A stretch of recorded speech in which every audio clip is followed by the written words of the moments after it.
Hello everyone, maayong gabi sa tanan. So, karon din gabi una, ang akong isa kakambal kanang naghigda si Alexis. Not feeling well na siya. So, aron mo ma-energize gamay ng bataan na. Gusto daw nila nga mag-tent, kay dugay-dugay na daw sila wala ka-camp.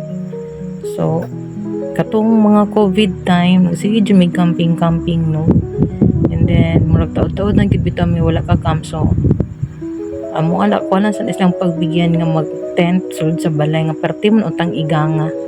So, excited na kay na sila nga mag-camping, so fully nga makatime mi og camping na pud no.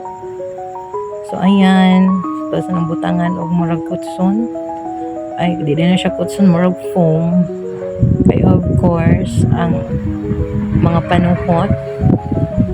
So, dublihan ako na siya. Kaya not feeling well, ben akong isa. Abtik-abtik na siya gamay na o. See? Nag-smile na siya. Murag na something mga rashes nang gawas siyang lawas. Pero dili nun kay kuan.